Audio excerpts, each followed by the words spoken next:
प्रधानमंत्री नरेंद्र मोदी वीरवार से अपना पंजाब चुनाव प्रचार शुरू कर रहे हैं। वीरवार को पटियाला में उनकी पहली चुनावी रैली प्रस्तावित है।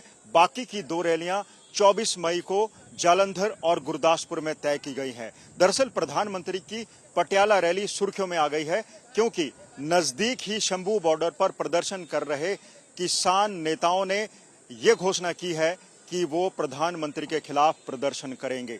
वहीं पटियाला जिला प्रशासन के हाथ पांव फूल गए हैं क्योंकि किसान हजारों की संख्या में शंभू बॉर्डर पर मौजूद हैं और अपने आंदोलन के 100 दिन के मौके पर वहां पर विभिन्न राज्यों से, चाहे उत्तर प्रदेश हो, राजस्थान हो, हरियाणा हो, इकट्ठे होकर अब सरकार के खिलाफ लामबंद होते दिखाई दे रहे हैं। किसान नेताओं ने कहा है कि वो जहां भी प्रधानमंत्री की रैलियां होंगी वहां पर जाकर प्रदर्शन करेंगे, लेकिन उनका प्रदर्शन शांतिप्रिय होगा। वहीं पटियाला में किसानों की प्रदर्शन करने की कॉल के बाद प्रशासन के हाथ पांव फूल गए हैं क्योंकि प्रशासन चाहता है कि 2022 वाला फिरोजपुर वाला वाकया एक बार फिर से ना दोहरा जाए, क्योंकि इस वाकये में कई पुलिस वाले नप गए थे। प्रधानमंत्री के रास्ते में आंदोलनकारियों ने जाम लगा दिया था और प्रधानमंत्री को बिना रैली को एड्रेस किए ही वापस लौटना पड़ा था। प्रधानमंत्री ने कड़े शब्दों में इसकी निंदा भी की थी और तत्कालीन पंजाब के मुख्यमंत्री चरणजीत सिंह चन्नी को निशाने पर लिया था और धन्यवाद किया था कि वो जीवित वापस दिल्ली जा रहे हैं। उस तरह के आंदोलन की, उस तरह के प्रदर्शन की पुनरावृत्ति ना हो, अब की बार पंजाब का प्रशासन अलर्ट पर है। वहीं आपको बता दें कि प्रधानमंत्री की सुरक्षा में तैनात अधिकारी पंजाब पुलिस से लगातार बैठकें कर रहे हैं। जो जगह रैलियों की है, जो वेन्यू है, उनको सैनिटाइज करवाया जा रहा है। कोशिश की जा रही है कि कोई भी प्रदर्शनकारी प्रधानमंत्री के रैली ग्राउंड के आसपास ना फटके। वहीं पटियाला जिला प्रशासन ने कई फैसले लिए हैं और एहतियात के तौर पर पूरे शहर को बैरिकेडिंग कर दी गई है ताकि कोई भी प्रदर्शनकारी, कोई भी व्यक्ति शहर में ना घुस पाए।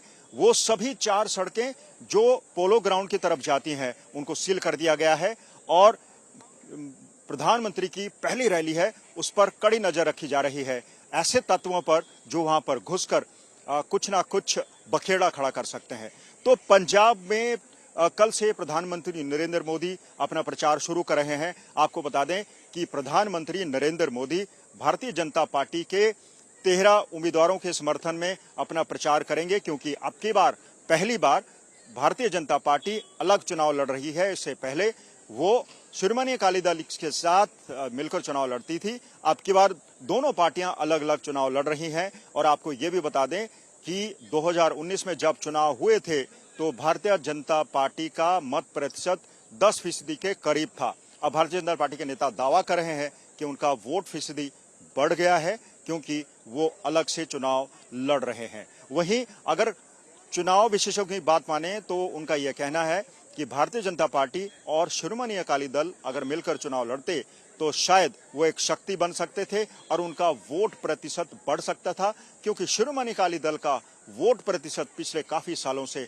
लगातार लुढ़क रहा है, लेकिन भारतीय जनता पार्टी के नेता दावा कर रहे हैं कि उनका वोट प्रतिशत बढ़ा है। अब प्रधानमंत्री नरेंद्र मोदी पंजाब में पहली 3 रैलियां कर रहे हैं। उनका टारगेट भारतीय जनता पार्टी के 13 उम्मीदवारों को जीत दिलाना है।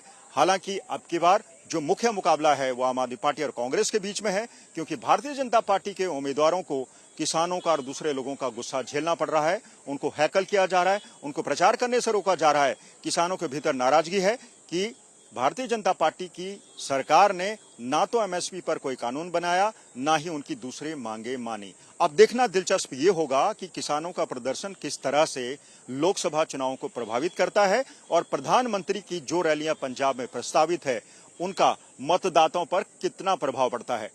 कैमरा पर्सन अमन गुप्ता के साथ मंजीत सहगल, चंडीगढ़, आज तक।